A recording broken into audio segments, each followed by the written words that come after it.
Thank you.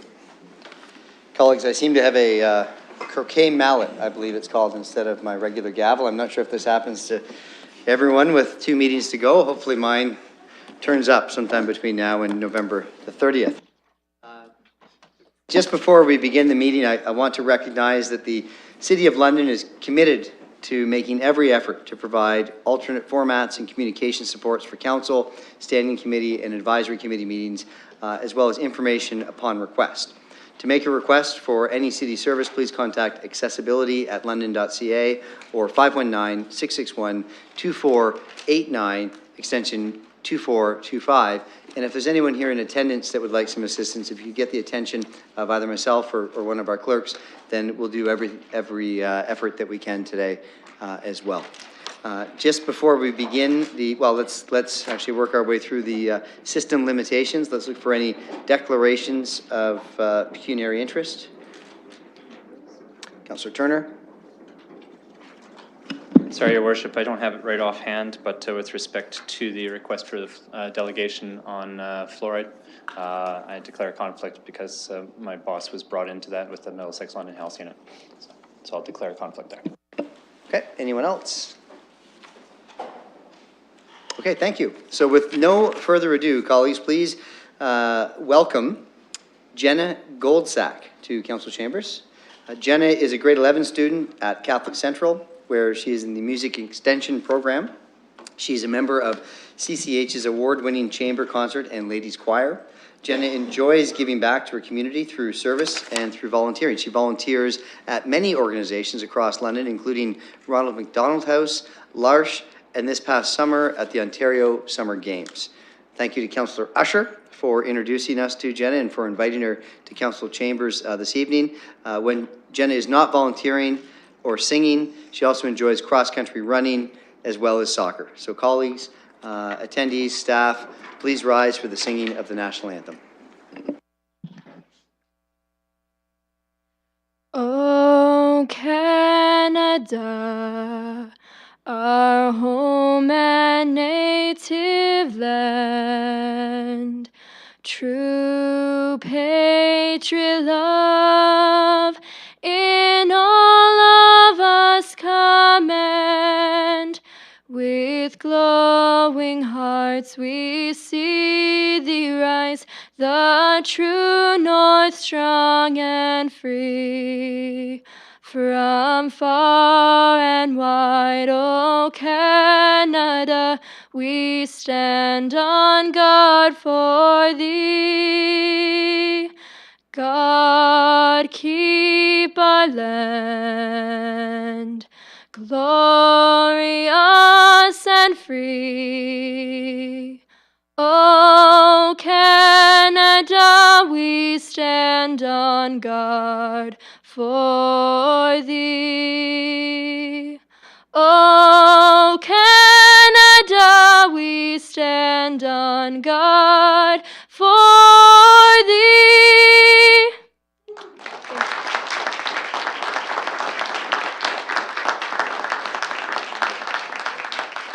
Thank you, Jenna. You're welcome back in Council Chambers anytime. Thank you very much.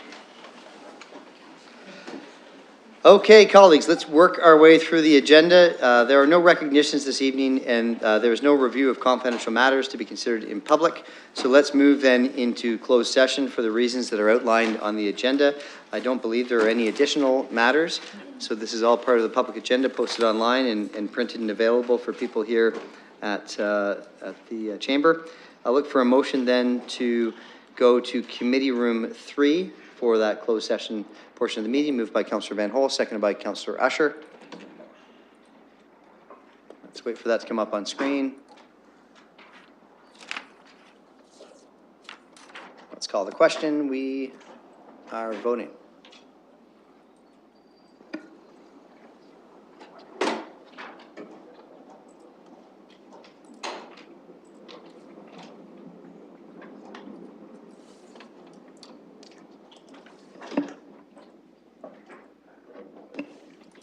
Okay, we're voting.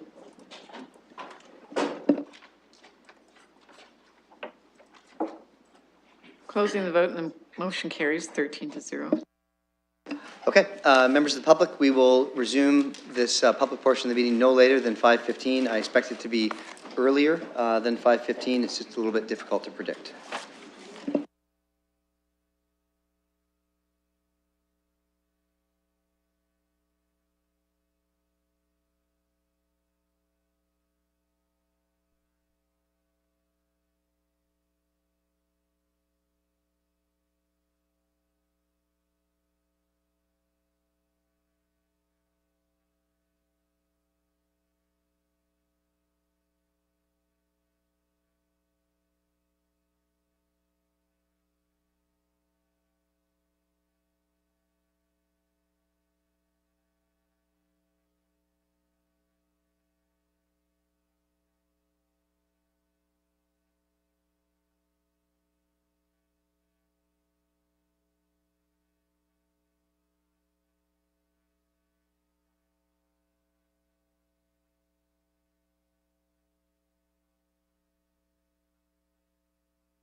Okay, colleagues, it is 4:47. We'll call the public portion of this meeting back to order.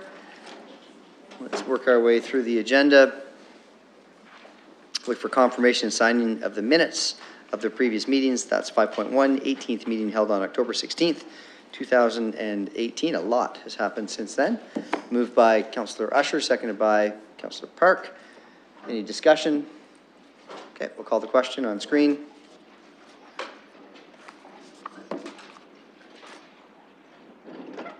And we're voting.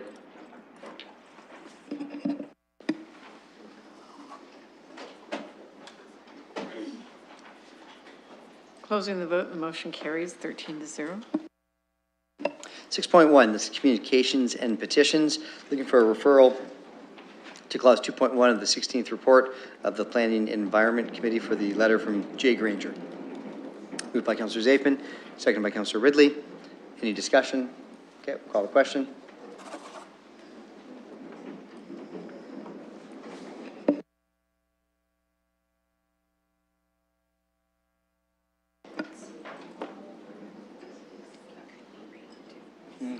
Closing the vote, the motion carries 13-0. Okay, agenda item 7, motions of which notice is given. There are none, so we'll move to our reports. We're starting today with 8.1. This is the 19th report of the Corporate Services Committee. Over to the chair.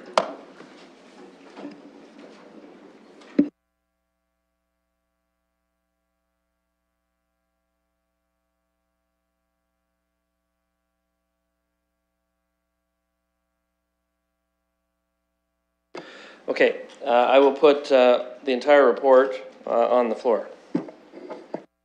Any items to be pulled? Just to be pulled at this point. If you want to speak to one, we'll deal with that next. Okay, none to be pulled. So Deputy Mayor Hubert wants to speak to an item, and I think also Councillor Hopkins. Go ahead, Deputy Mayor Hubert.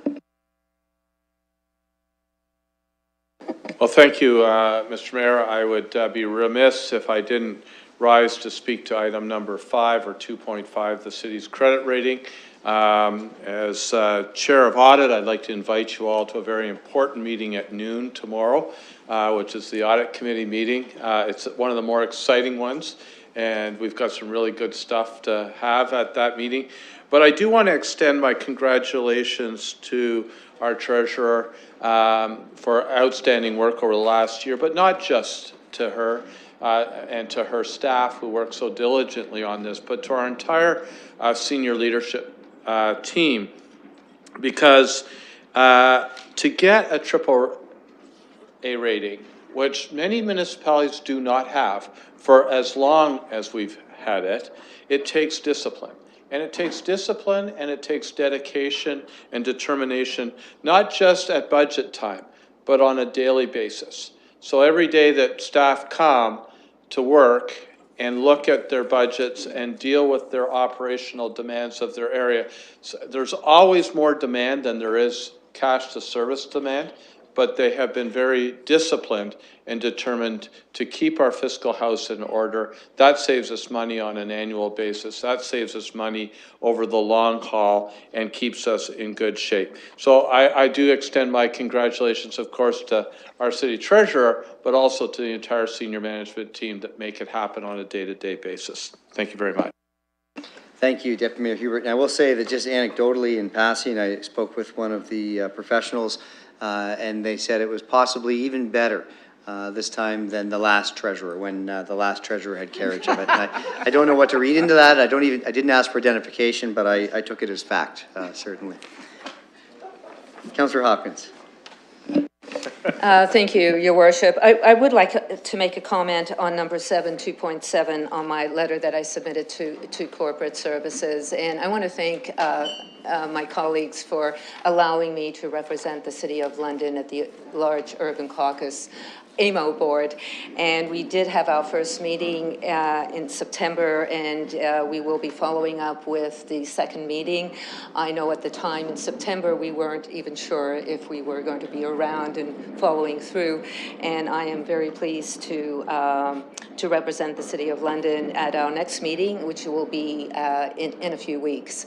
And of course, there's lots of things going on with the changes in the province. And sitting on the large urban caucus, there are 5 other municipalities like Windsor, Guelph, Brantford, Richmond Hill, Sault Ste. Marie, and we had a conversation about what is important and what do we share in common. And we came up with 3 items that we all have concerns as a municipality, and that's affordable housing, meaning everything from aging in place to being able to move out, and low income and co-oping, all kinds of housing. A number of the municipalities share the same concerns, as well as poverty and mental illness and climate change. And that was a conversation that we had at the board. So I'm looking forward to attending the second board meeting at the end of this month, and hope you receive the letter. Thank you. Thank you for that. Councillor Morgan, anyone else? Yes, I also wanted to comment briefly on the city's AAA credit rating, which is in its 42nd consecutive year, but for our current treasurer, I think it's 1 in a row. So that's a good start. And in the report, which I think is worth reading, it always highlights the basis of the outlook, which is stable, which means our AAA credit rating is not only something we've achieved, but is expected to be stable in the interim. And when you look at the debt relative to the operating revenue, it's fallen from 42.4% in 2012 to 27.8% in 2017. And that's just an example of one of the many components of a strong fiscal plan executed over many years, which contributes to a AAA credit rating, which at the end of the day saves us money on many things in many different ways, but especially on our borrowing costs. And so I think, you know, I appreciate the comments of the Deputy Mayor in supporting our staff, but I think it's worth anybody who's interested in the fiscal position of the city to read the report and get the details on exactly why we are achieving the AAA credit rating, because that's really at the heart of our fiscal management in the city.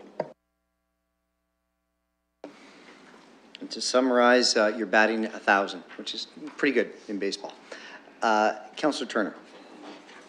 Thank you, Your Worship. With respect to number 8 or 2.3, the land allocation for fire station number 15, I think Councillor Van Holst raised some issues at committee, and those were valid concerns. I think I see the deputy chiefs here possibly to be able to answer to some of those, but I didn't pull this out for vote explicitly, just because I think the land allocation is probably an appropriate measure at this time. But I think there's some very fundamental questions that we do need to ask, and we need to be taking a look at through the course of the next term. One of them is a question of our fire services allocations and where the rationalization and where those future stations do exist. Councillor Van Holst had pointed out the fire hall at Commissioners in Deveron, and I think the response time, the distance between that fire hall and this location was about 4 minutes. The response time goal, is that incorrect? When I Google mapped it, it was about 4 minutes, but of a drive time between one point to the other. But I'll go to staff in a second on that. But I mean, if the goal ultimately is to have the 4 minute response time, then really between stations should be about 8 minutes, so that you hit 4 minutes in between those 2 points. So this seems a little close. I think it might be appropriate to at least put that land in reserve, consider when that station needs to come online. But as well, the 4 minute response time in a suburban environment may not be the most appropriate response time due to fire code standards. If you take a look at other municipalities, they have a bit of a higher set where we're talking about public safety. But I am curious, if I might, through your worship, is there a distance that was identified between those two sites? I'll go to Ms. Livingston. Through your worship, I'll start, and Acting Deputy Chief Burt is here to provide more detail, but we've done mapping and there is very little overlap between the 4 minute response time circle, if you will, for our Station 5 and for the proposed station. There is some just on the edge, but this station also has to serve the further southeast portion. We also need to take into consideration that in instances where services from Station 5 are pulled elsewhere, that we're able to move in to support that area. So both of those things have been considered in looking at the mapping of the station. If you move to an 8 minute response time, which is not which is beyond the guideline that we work within. There is greater overlap between those two stations in particular, but in terms of the 4-minute, there is very little, only on the edge of that boundary. Thank you, Ms. Livingston, for that. It's helpful. The question right now, I guess, is what the response time standard is, or what it should be. Right now, we have a guideline that comes from the NFPA, but I don't believe there's anything set at this point by the Ontario Fire Marshal, for example. Have we adopted a specific response time standard explicitly in policy? Through your worship, it's a very good question. It's actually council's prerogative to establish the service level standard for a response time for fire. Without an explicit standards established by council, the department strives to meet the guideline that's established by the MPFA. So we work towards that without an explicit different council standard. Thank you. And I do raise it, other municipalities have explored response time differences. There's an urban response time, suburban response times, rural response times. There are different standards depending on density, age of buildings, proximity of buildings, things like that. So certainly something for us to consider in the future. But I think it was quite warranted by Councillor Van Holst to raise the issue. Other speakers? Okay. Let's call the question.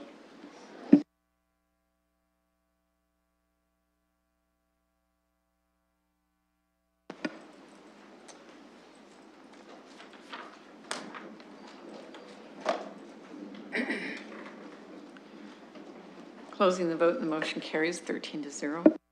Let's move then to 8.2. This is the 14th report of the Civic Works Committee.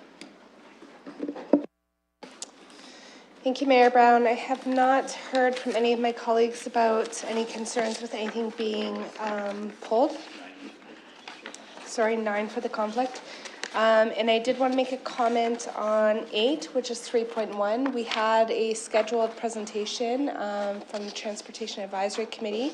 However, due to traffic impediments, they did not make it, and we passed that item. So they did want to present to us their work plan, which we have had back and forth discussions on for quite a while, and that they feel that they are confidently working with staff in the best interest of the City of London and have a mutually cooperative relationship moving forward, and a good work plan that they're happy to work on and staff are happy to support. So I want to pass that on, probably not as eloquently as Mr. Foster would have if he had made it on time.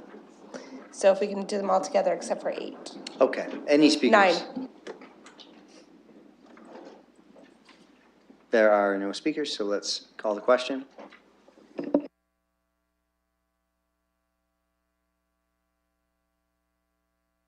And again, this is on the entire report with the exception of 9, 4.1, safe water in London. I believe a member has declared a conflict.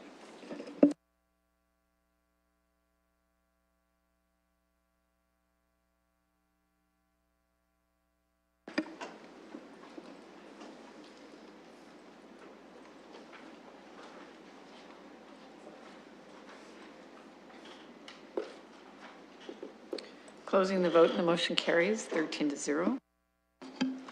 Thank you. And I will put item 9 on the floor. We had 2 requests for delegation from members of Safe Water London. There were other persons who expressed an interest in also making a delegation who weren't there. As it's the practice of the committee to invite people for a future delegation, that's the route that we took. We also looked at this issue landing kind of the second to last meeting of the term, probably not the best timing. And so the recommendation of the committee was to invite the delegates back to a future meeting of the Civic Works Committee where other interested delegates could also be present and make a presentation. Thank you. Any speakers? Councillor Van Holst.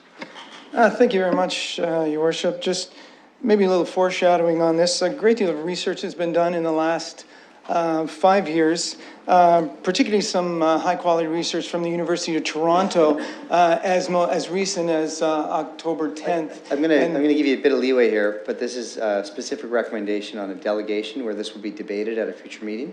And so could you just fashion your comments around supporting or not supporting the recommendations coming through from committee?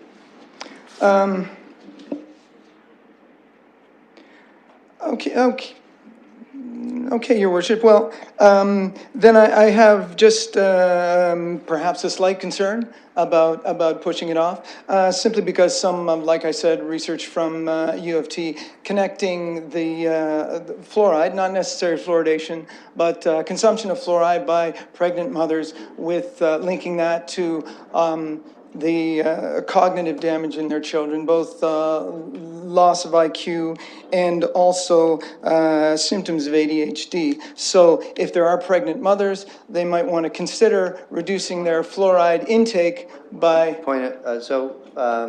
Councillor Usher is going to rise on a point of order. Councillor Usher.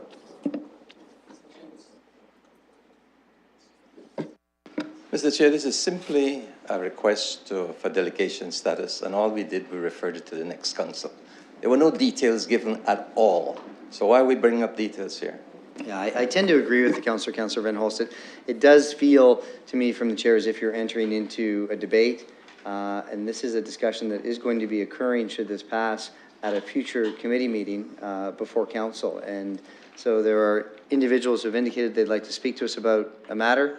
We're here considering a motion whether or not we'll invite them to be delegates so this discussion can occur. So really, if you can fashion your comments around whether you support inviting them for a delegation or not, I think that would be in order.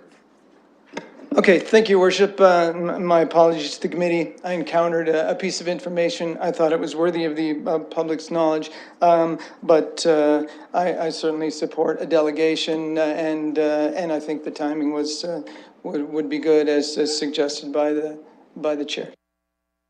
Thank you very much, Councillor Van Holst. Any other speakers? Okay, let's call the question.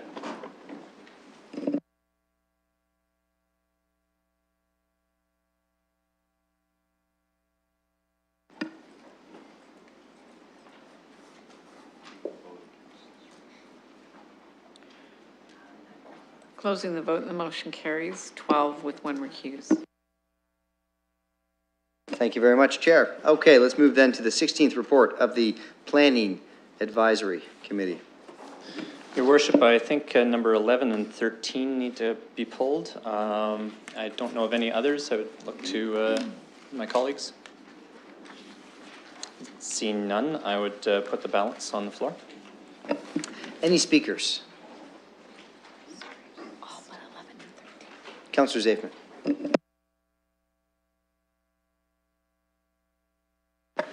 Thank you, Your Worship. Just a quick question before, if on number 6, specifically 660 Sunningdale Road East, the swim facility, just curious if that facility is servicing the property west at all, or if it is strictly for that property and east.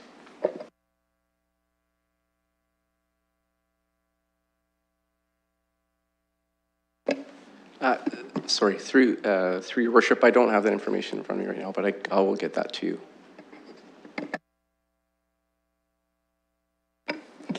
Through Mr. Chair, just out of abundance of caution, I will declare a conflict on item number 6 because my family previously owned the properties west of there. No longer, but in abundance of caution, I will. Okay, that's noted then by the clerk. Thank you. And any other speakers? We're dealing with all matters with the exception of 11 and 13. Now 6. Say again. And of course, we'll pull 6 now to deal with the conflict. Okay, so let's call the question. Everything but 6, 11, and 13.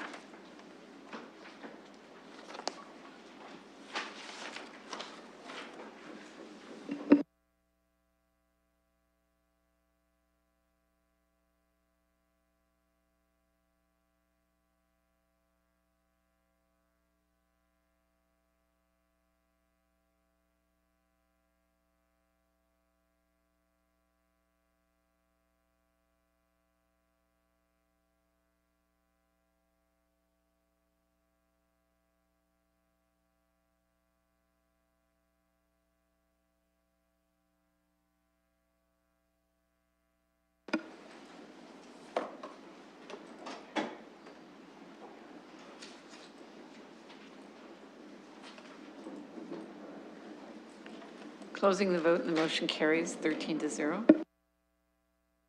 Your worship, I'll put number 6 on the floor, the application 660 Sunningdale Road East.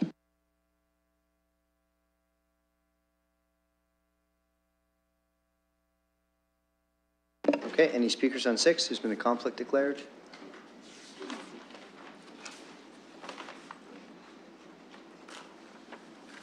Okay, there are none. Let's call the question.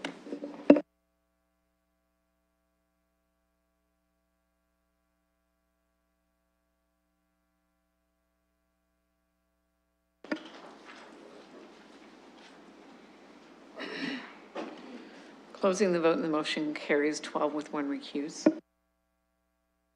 Your worship, I'll put number 11 on the floor. This is with respect to 324 York Street. It's a temporary extension of temporary parking for the corner of York and Waterloo. We had previously granted a 6-month extension. This is 6 months to finalize operations. It's not recommended that it be extended any further than that at this time.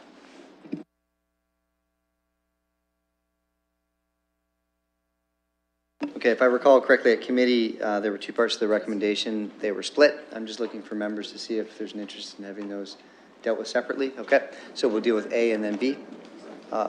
Deputy Mayor Hubert, do you want to speak to A or B? Just take your time, take a quick look at that recommendation. And A, let's deal with A first. It'll come up on screen.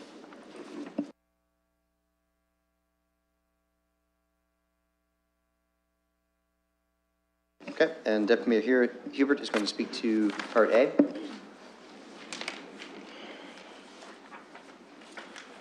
So, through you to the chair, because I wasn't at planning, was this the staff recommendation? It was the staff recommendation. Okay, now I need to speak to B. So I'm pleased to rise on B, or would you like me to carry on? Let's just deal with A right now. Okay.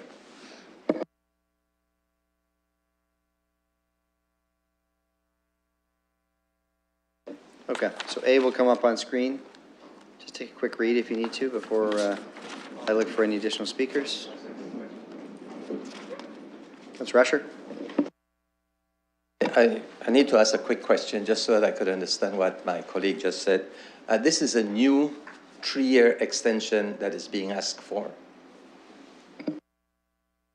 Through your worship to my colleague, the request was for a 3-year temporary use permit for parking.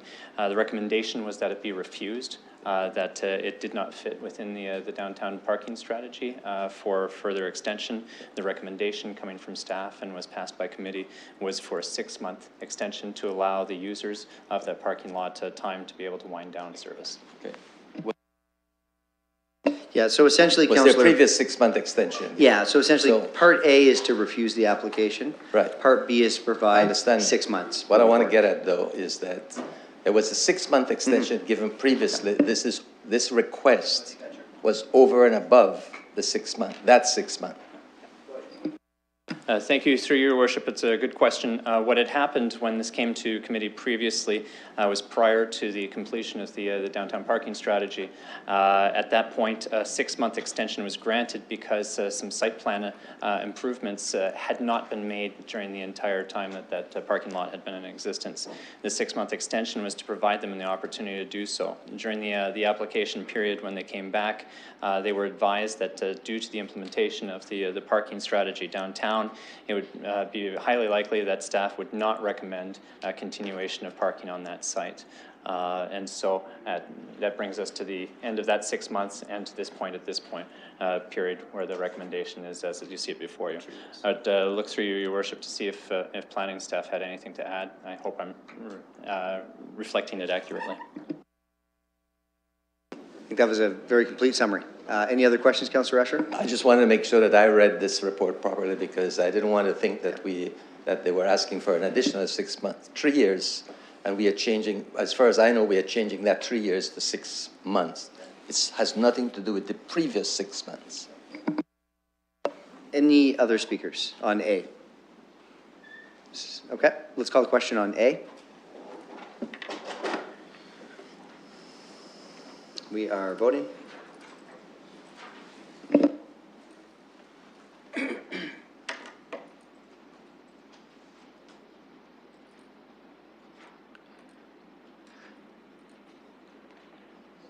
Closing the vote and the motion carries 11-2. Worship, I'll put clause B on the floor. Speakers to be. Okay, I see no, oh, Deputy Mayor Hubert, pardon me. So if I get this, if I'm clear here, we have a surface parking lot, and basically we're taking that surface parking lot out of use. We're allowing them 6 months to wind down operations. And I guess the question I have is, then what? What happens there? And we're saying, well, there should be something else. There should be a high density or some other building there, but that's not really our purview to do that. So I'm not sure where the 6 months comes from. I understand we don't want it to go on endlessly, and 6 months for a wind down is probably adequate because you're going to give notice to your tenants, but then the lot sits empty. What, through you, Mr. Mayor, to the chair or to staff, I'll go to the chair first. What options does the owner have at this point if there's not a development ready to go on that site? I'll go to you in a moment, Chair. I will summarize the debate as Part A being unanimous and Part B being very close to unanimous, and there was extensive discussion at committee. Perhaps the chair could provide some summary of that discussion. Thank you, Your Worship, and thanks to the Deputy Mayor for the question. The friction in this comes down from us as a council deciding a policy and a course of action on what our downtown parking strategy was and what our desires and needs for temporary surface parking lots would be. That said, the applications are for temporary use. At some point that needs to be finalized. And so through this, through our parking study and through the parking strategy, this is one of those parcels that's identified as an area that is not conducive to continued use in that case. For what the future use of that site may be, that would be the prerogative of the owner. Other speakers? Okay, let's call the question on Part B.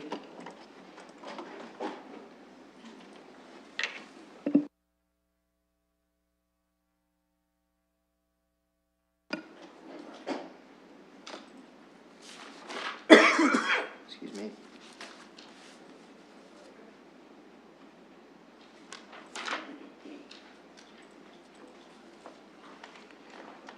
Closing the vote and the motion carries 11-2. And number 13 and number 3.6, the Byron Valley Natural Trail Planning Process. I believe Councillor Hopkins wished to bring something forward. Okay, so I will go to Councillor Hopkins first. There is draft language on a referral, I believe, that Councillor Hopkins has brought forward or a recommended motion. And so I'll go to you. We'll go to the chair first and then to Councillor Hopkins. Yeah, if I may, I think probably from the order of operations, I need to put this one on the floor first and then allow the councillor to do that. So I will put 13 on the floor.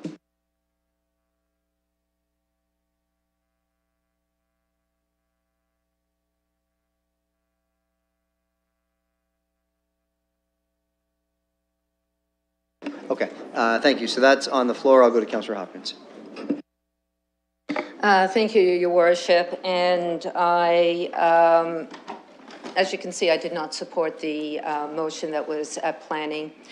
And I would like to bring forward a motion this evening. And the reason I want to do that is I think this has been this plan in the community means a lot to the community. And I first of all want to thank staff. I know this has been a 2-year process. Staff have been working on this. They have made changes to the plan. And these changes were taken into consideration through the walkabout that happened in August. But given the response by the community at a March community meeting that was held in Byron, where the draft plan was presented, there was a lot of concern in the community about the plan. And I think I have an obligation as the ward councillor that I have to listen to the community, and I'm asking my key colleagues to listen as well. Council did direct that staff provide the plan for a trail at a community meeting, and I'm asking that the referral go back to the community again, the final plan at a community meeting. And I think that is important because that's what council directed originally. It wasn't a draft plan that was presented. And I want to thank the committee for supporting that request at planning. I do think that it's really important that council understand that at planning we received a community delegation as well as a delegation from the Participation House. And the community's presentation presented by Dee Park spoke to the environmental impacts that this plan will cause in the Byron Valley. And in particular, the protection of wildlife, species at risk, endangered species like the eastern hog snake and the freshwater mussels. And I'm adding a D part to that because those concerns are real in the community that lives there. This is an environmentally sensitive area. I know in the report that was presented to us at planning, staff did speak or had referred to Upper Thames and MNRF, and that was done in 2017. And this consultation that was done at that time, further evidence it's come to light in the community that there are concerns around endangered species and species at risk.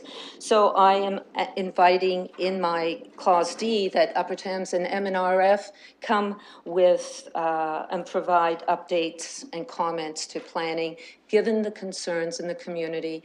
I am asking for your support, and I know I have a seconder in Councillor Squire. So I will, this was sent out to you, and I would like to bring forward that motion. Okay, thank you very much, Councillor Hopkins.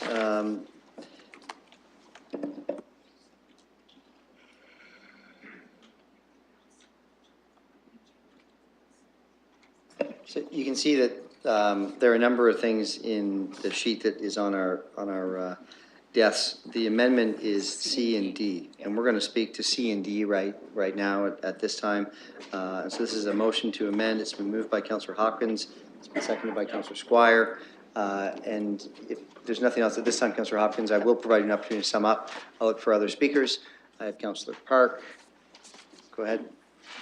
Thank you, Mr. Mayor. And speaking with the councillor and reading a lot of the correspondence that's come from the public, I think it's quite reasonable to support this referral back. I think that there's a lot of unease about getting more information, and we cannot be in a good position to make that decision without said information. So I'm happy to support the referral, especially when we're talking about the question about species at risk. I think we owe it to the public to do that bit of due diligence. So thank you.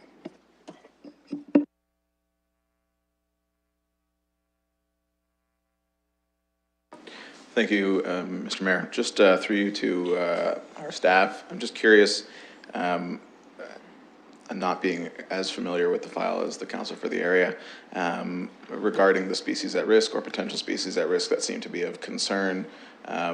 Was consultation done with the Upper Thames, and would we expect that there are significant changes in a year with those species or information that was missing from the report? Your Worship, staff did retain professional biologists to prepare a 3-season inventory, and all of that work was done. The Upper Thames River Conservation Authority and the ministry were both consulted in November of 2017, have no concerns, expressed no concerns.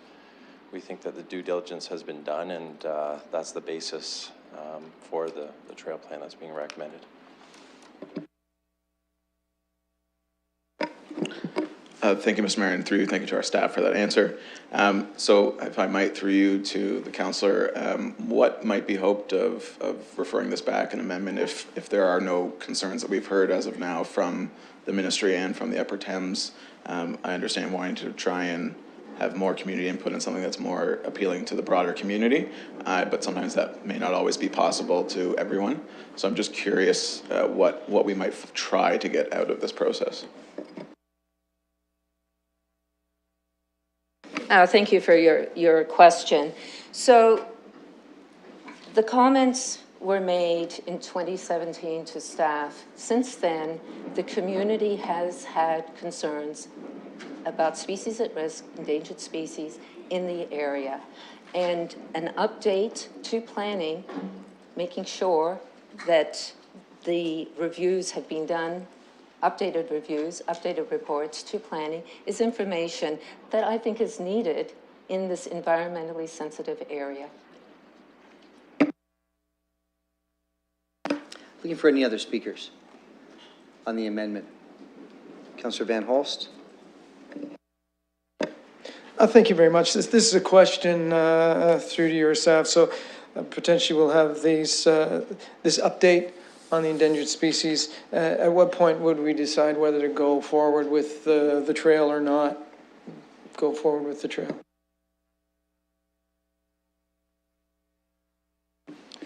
Well, Your Worship, as I indicated, we think that the technical work has been done. If we're in the committee's hands, the council's hands, if you ask us to go back and do more research, or I'm not sure exactly what technical work you'd want us to do, but we're glad to do that. And we would come back following that if that's the direction from council. Again, the perspective that we have as a staff and what we brought to the committee was that we've done that work. We've hired the ecologist to do that work specifically, to look at what species exist there. They did the 3-season inventory. This has been reported to UTRCA and the ministry, as I indicated. Furthermore, we've had the Trail Advisory Group, that's council's group that has worked through this process with us. We've gone on a walk with the community and the community members that are interested, and the advisory group to through the Coves ESA. We've made revisions to the initial plan that was actually brought to a community meeting in Byron in March. So this has been an extensive process. We see this as not a significant or invasive trail, and one that can fit well from an ecological perspective within the context of this area. So that's where we're at, but we will certainly take any direction from council you may have. Okay, thank you. It seems like the community is looking for us to make a decision on the trail at some point as well. I'm just wondering when that would happen. Or we... So, Your Worship, the recommendation from staff is that that would be happening at this time. And we would move forward, and the expectation as provided in the report is that the Upper Thames River Conservation Authority would continue to be stewards of the trail system once it's in place. Okay, thank you. Okay, I know that the chair wanted to speak to this. Anyone else? Anyone else before I go to the chair? Okay, Councillor Turner. Thank you, Your Worship. I won't be supporting the amendment here, or the referral back. We had a fairly robust discussion at committee, and with fair evidence prepared to us and presented to us as their chief planner has identified. This is normal course for us. When we look at environmental impact studies for any development that occurs, 3-season inventory within relative proximity to the actual construction or works to be done, that's our standard. And we've done that. The due diligence was exercised, as Mr. Fleming has identified. I'm not quite sure what further identifications or species would be identified through that part. The area is being used right now. There is impact, or there are impacts that are occurring. The intent of the trails is to help mitigate the impacts. We, as you recall, we've gone through this this ride a couple times, most recently with the Medway Trails. The questions, as we looked at that, was how do we identify areas where there's supposed to be human impact and where there is not supposed to be. As we had those discussions, one of my concerns was those two areas being a quick, easy desire line between two built trails that went right through the middle of a very protected species, an endangered species. This is different. An impact study has been done. The findings of any sensitivities are further to the west of the site of this trail. As Mr. Fleming referred to, the Coves Trail Management, if you have the opportunity, I'd invite you down to take a look at it. Talking with the Friends of the Coves Sub-Watershed, they would say that that trail has been a significant feature in helping to preserve the coves and the environment along there. So I do recognize the concerns, but I don't see them as being able to return anything more than what we've already identified. And I see this as more of a delay of postponing something that really should be decided at this point now. So I would ask that you defeat the motion and support the motion that the committee brought forward. Okay, thank you. Any other speakers? Again, this is on the amendment. Okay, I have no additional speakers. I will go to you, Councillor Hopkins, to sum up if you like. I know this is an important community issue. And there are no other speakers, so I'll hand the floor to you. Thank you, Your Worship. And again, I want to stress that this is an environmentally sensitive area. This is an important area to the community. The community is concerned about the environmental impacts that this trail may have. I understand staff have done their due diligence on getting that information. The last time they consulted UT Upper Thames and MNRF was back in November 2017. It is 2018, and the community does know that there are concerns to the environmental impacts that this trail may have. This is not about delaying or anything like that. I'm listening to the community and the community's concerns. This information will come back to planning. We're not deciding tonight if there's going to be a trail or not. We're receiving this report for information. We're asking that the final plan go to a community meeting someplace in Byron. That was the original direction that we as a council gave. The final plan should go back to the community. The whole community does not know what the final plan is today, so I am asking you to listen to the community. This matters to them, and I urge you to support this referral back. Thank you. Last call for speakers. On the amendment, let's call the question. Would anyone like me to call C and D separately? No? Okay. We're voting on the amendment.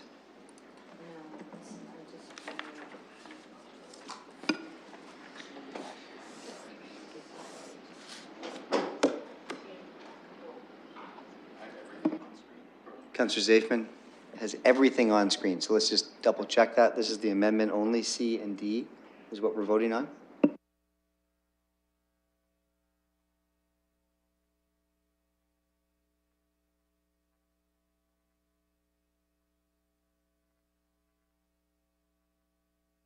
So what you have on screen is, I think, our clerk's office trying to be extremely efficient. The councillor's motion is to amend the entire motion to what you see here. So it includes some portions of the original motion with some additional portions. However, if this is defeated, then we'll return to the main motion, the recommendation from committee.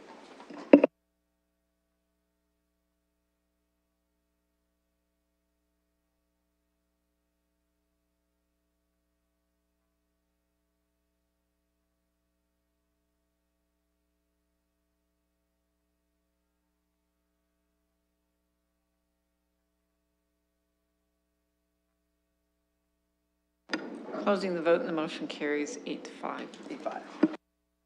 Okay. Chair, on the main motion, as amended? As amended, Your Worship.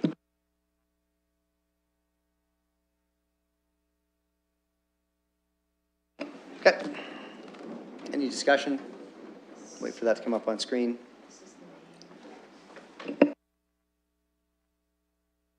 Seconded by, I imagine, Councillor Hopkins? Yes.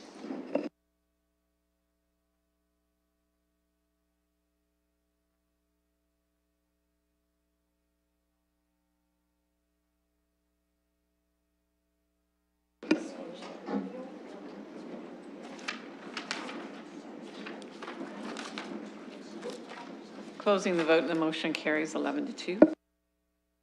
Thank you, Chair. That's my report. Okay, let's then move to the next agenda item. This is added reports. This is 9.1, 19th report of council in closed session. We'll want to report some progress and report out. Councillor Ridley, thank you very much.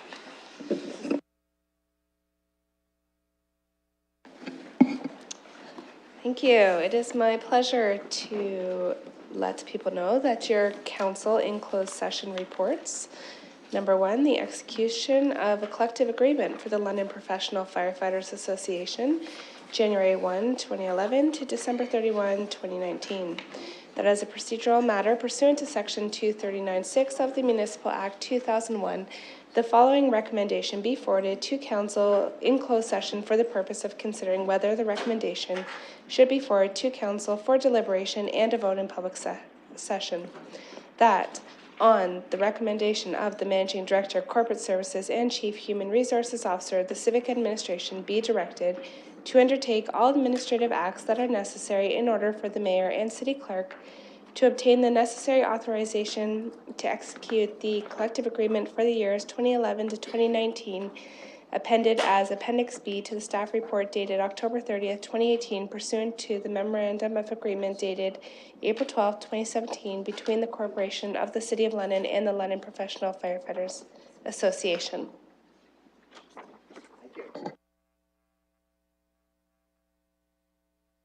We were trying for a longer one for you, so sorry about that. Maybe next, council. Okay, let's call the question unless there's any discussion. It's seconded by Councillor Turner. Thank you. That vote will be up on screen in a moment. And we're voting.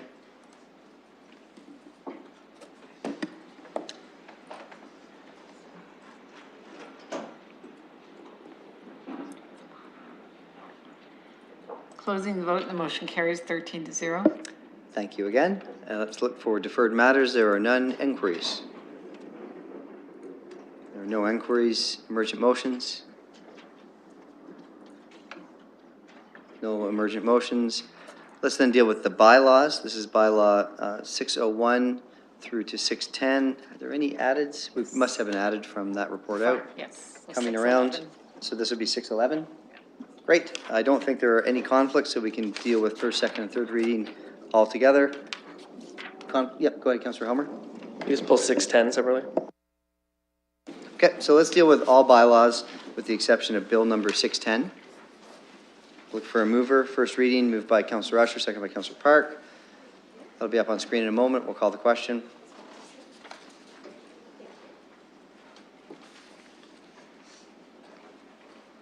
And we're voting.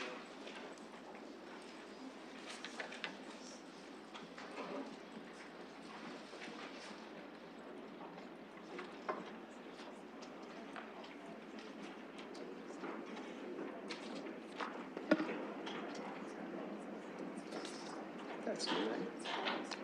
Closing the vote, the motion carries 13-0.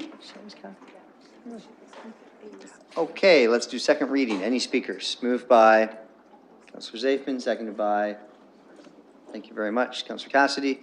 Any speakers? Call the question. All those in favor? We'll do that on screen, of course. Just sort of happens. I just say it sometimes. And we're voting.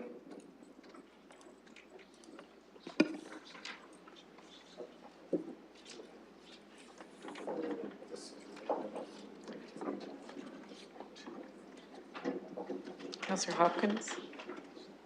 Closing the vote, the motion carries 13-0. Okay, let's do third reading. All bylaws, Bill 601 through to 611 with the exception of 610, moved by Councillor Rusher, seconded by Councillor Park. Any discussion? Of course there isn't, so we'll call the question.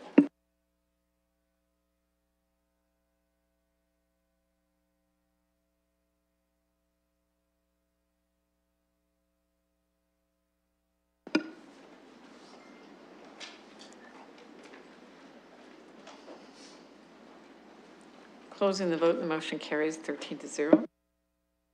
First reading on Bill 610, moved by Councillor Rusher, seconded by Councillor Ridley. Call the question.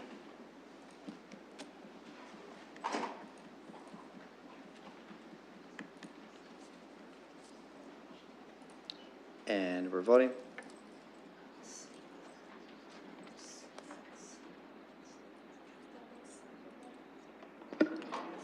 Closing the vote, the motion carries 11-2. Second reading, Bill 610, moved by Councillor Rusher, seconded by Councillor Ridley. Any discussion? Let's call the question.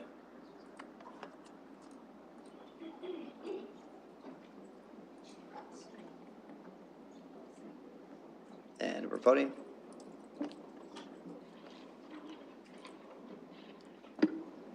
Closing the vote, the motion carries 11-2. Third reading, colleagues, moved by Councillor Cassidy, seconded by Councillor Zaifman. Let's call the question.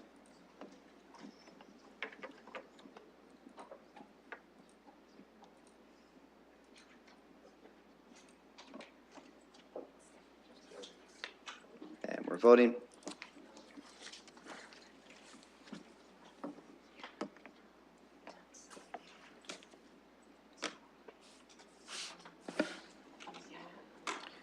Closing the vote, the motion carries 11-2. I guess that's it. Okay. Let's look for a motion to adjourn. Moved by Councillor Ridley, seconded by Councillor Turner. All those in favor? Thanks very much, everybody. See you very soon.